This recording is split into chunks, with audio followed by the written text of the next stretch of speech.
Lakotas! This is our land! The men died for the women and the women raised our children!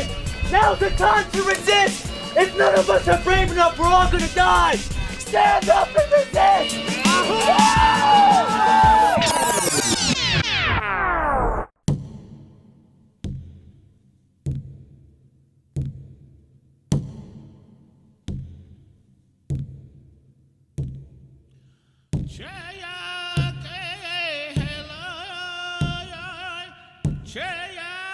Hale boki he on lapi. Oyate le nach pe le na on kia na le makhochu ki pe le na on ki chipi. Dago on ki pe le na hekta ke Lakota ki on ki chipi. Chawo ki he onichilape. We are the matriarchal Tichuan Lakota Oyate of the Oshedi Shakoan, an indigenous First Nation people of Turtle Island, the continent known as North America. In togetherness with our buffalo relatives, the Tatanka Oyate, we once roamed freely across the vast prairies and hills of the northern Great Plains, until the occupation of these lands by the expanding United States Empire. Born over thousands of years, our sacred way of life taught us to live, love, and thrive, qualities that endure in our survival today.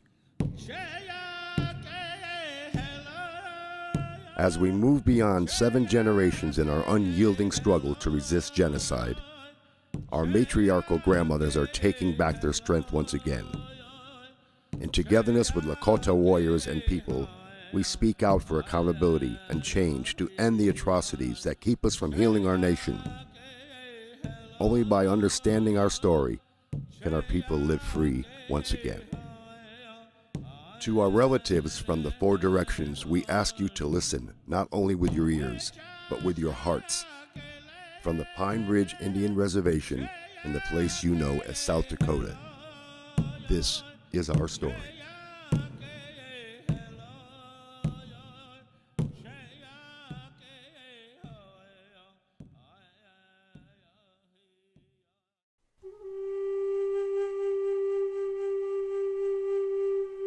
We did not ask you white men to come here. We do not want your civilization. We would live as our fathers did, and their fathers before them. In 1492, the indigenous Arawak people of the Caribbean islands encountered Christopher Columbus of Spain. Columbus wrote in his log, "They would make fine servants.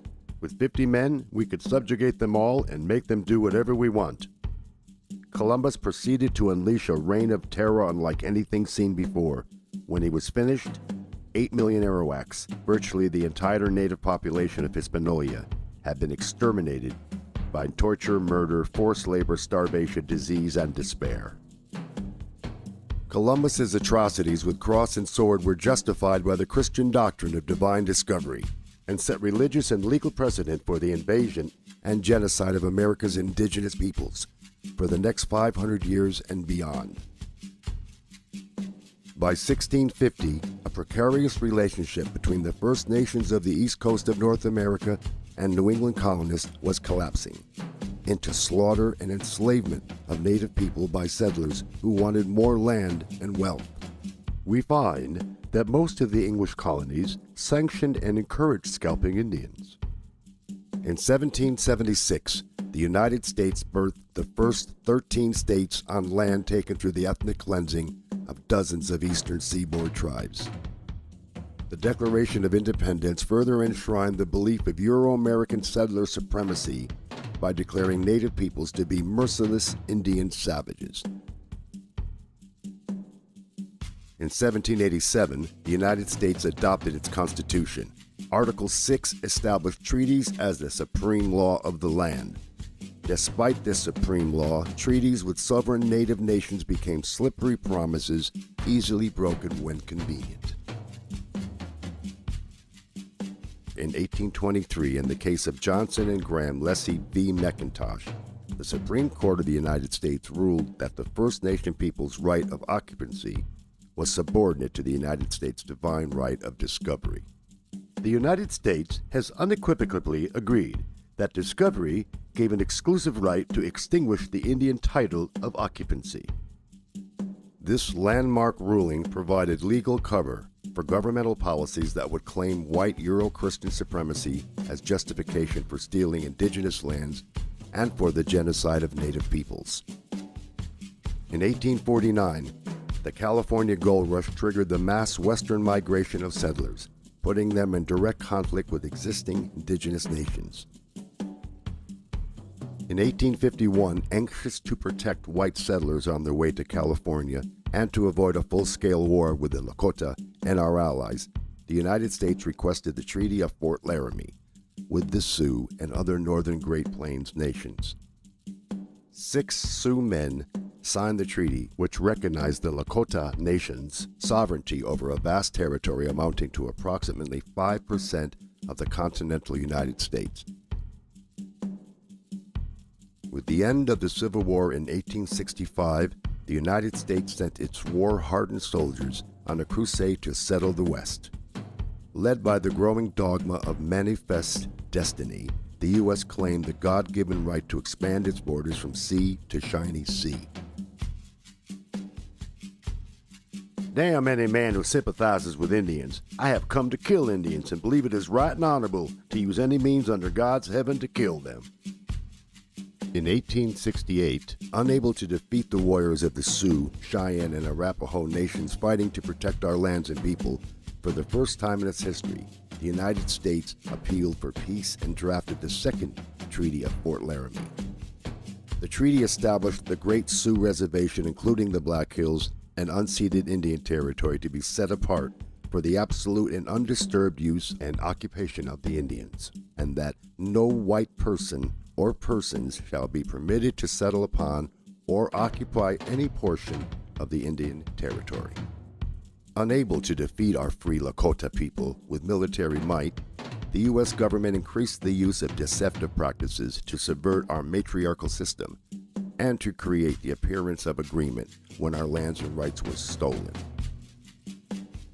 It is my purpose to utterly exterminate the Sioux.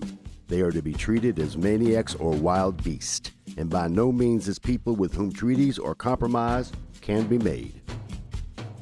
Just 3 years later, in 1871, the U.S. government ceased to recognize Indian nations as sovereign and independent with the passage of the Indian Appropriation Act. This legislation legalized the theft of our treaty-protected lands and further threatened our way of life with our buffalo relatives. The civilization of the Indians is impossible while the buffalo remain upon the plains. The mass slaughter of our buffalo relatives, the Tatanka Oyate, lasted from 1871 until 1910. In just the first 7 years, buffalo hunters decimated the great herds of buffalo nearly to extinction.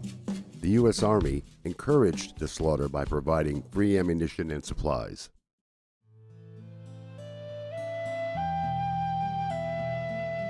In 1873 alone, buffalo hunters massacred more than 1.5 million buffalo. As planned, our people became increasingly dependent on the U.S. government for even the most basic of human needs, like food, clothing, and shelter.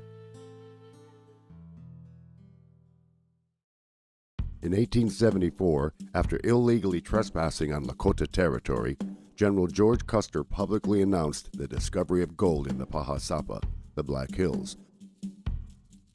As intended, the announcement unleashed a flood of miners and prospectors into the Great Sioux Reservation in violation of the 1868 treaty. In 1875, the U.S. demanded we sell the entire Black Hills region. We refused. The U.S. declared this an act of war and launched a massive invasion of our lands to annihilate our people.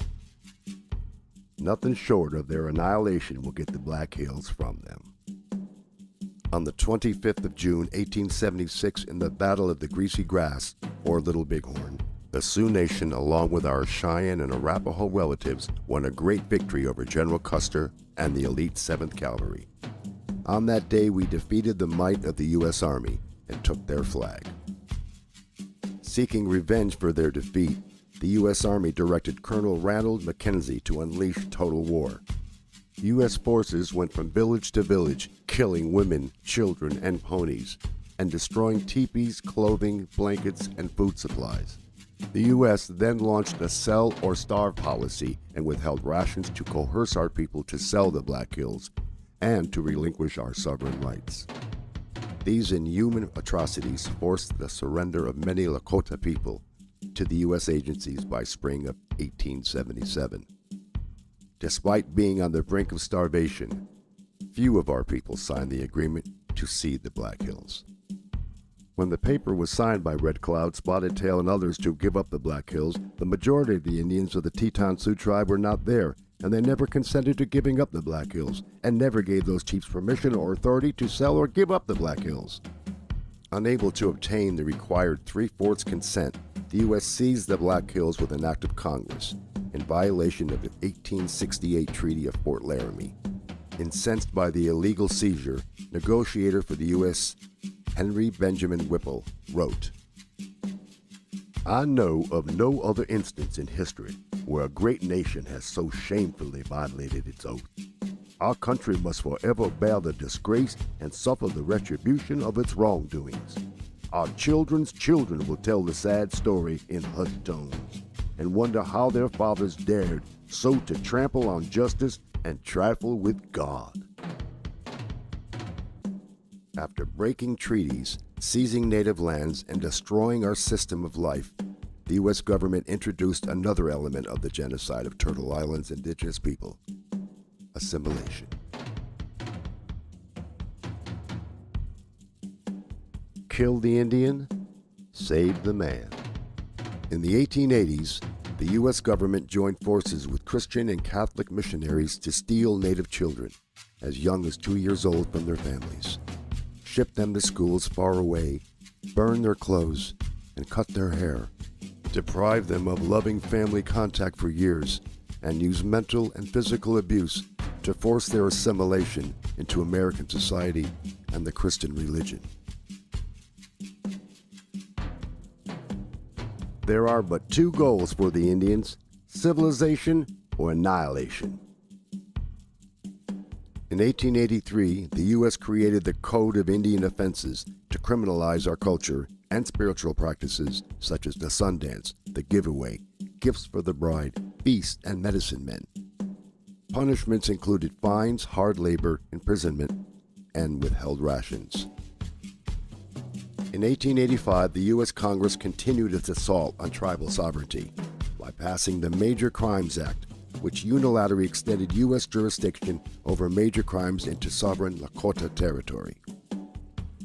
In 1887, the U.S. Congress approved the General Allotment Act to divide communal land of the Great Sioux Reservation into individual parcels of privately owned property assigned to tribal members.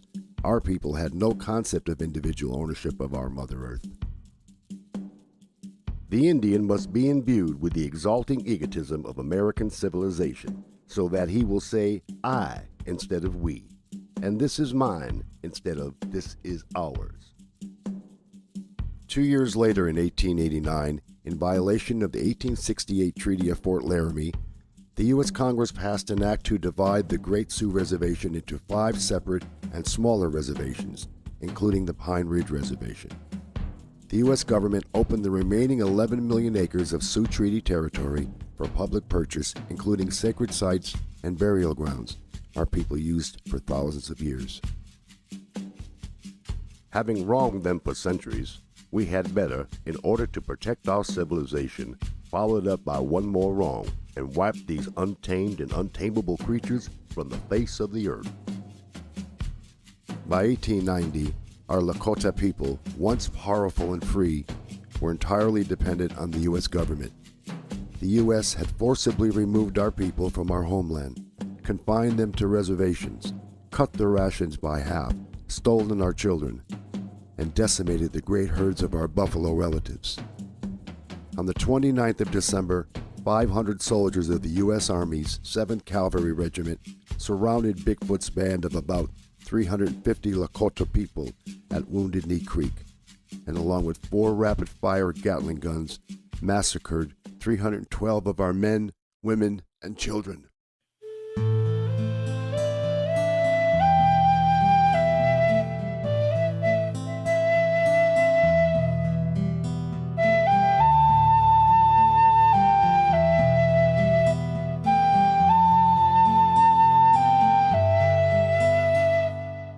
Our people know Wounded Knee as a massacre. The U.S. government calls it a battle. 23 U.S. troops were awarded the Medal of Honor.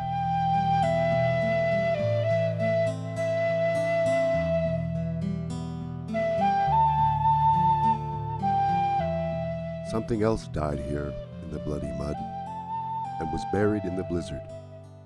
A people's dreams died here. It was a beautiful dream. The nation's hoop is broken and scattered. There is no center any longer, and the sacred tree is dead. In 1903, the U.S. Supreme Court decision Lone Wolf v. Hitchcock secured U.S. hegemony over indigenous peoples by granting Congress unlimited authority to break Indian treaties unilaterally, to sell treaty-protected land, and to regulate all aspects of Indian affairs without the consent of indigenous nations. In 1934, President Franklin D. Roosevelt and the U.S. Congress passed the Indian Reorganization Act, the IRA. In a misguided attempt to fix the indigenous nations the U.S. deliberately had broken.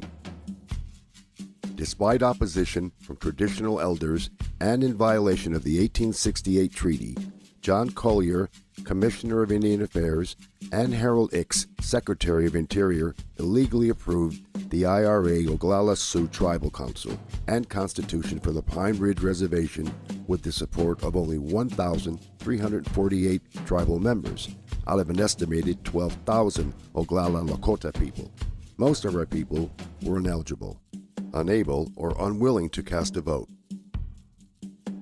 In the 1960s and 70s, U.S. Indian Health Services, IHS, physicians performed involuntary sterilizations on thousands of Lakota women aged 15 to 44.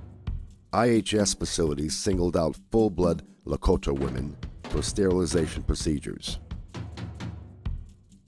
On the 27th of February, 1973, 300 American Indian Movement activists from more than 75 tribes began occupying Wounded Knee, the site of the massacre 83 years earlier.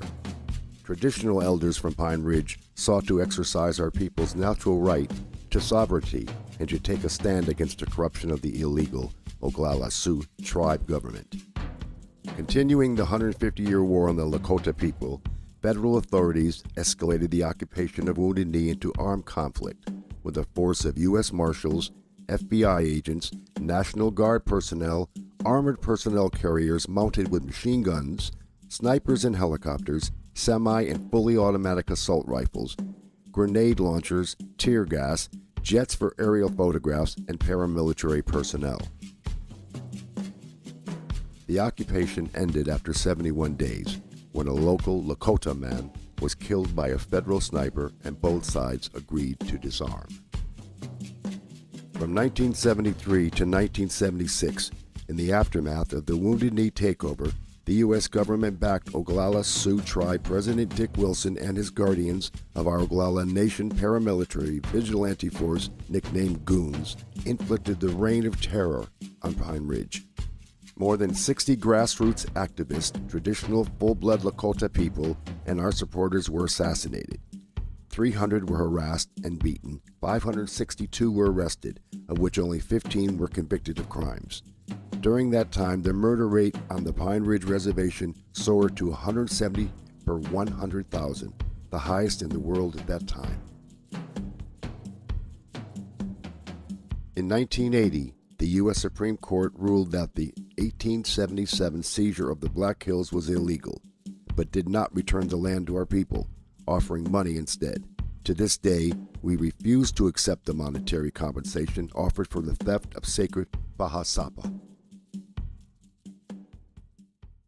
In 2000, At a ceremony acknowledging the 175th anniversary of the Bureau of Indian Affairs, Assistant Secretary of the BIA, Kevin Gover, admitted, "From the very beginning, the Office of Indian Affairs was an instrument by which the United States enforced its ambition against the Indian nations and the Indian people who stood in its path. It must be acknowledged that the deliberate spread of disease, the decimation of the mighty bison herds, the use of the poison alcohol to destroy mind and body, and the cowardly killing of women and children made for tragedy on a scale so ghastly that it cannot be dismissed as merely the inevitable consequence of the clash of competing ways of life." Though he described the multitude of ways the U.S. government has devastated indigenous peoples and nations, he failed to admit the truth. Genocidal warfare continues today.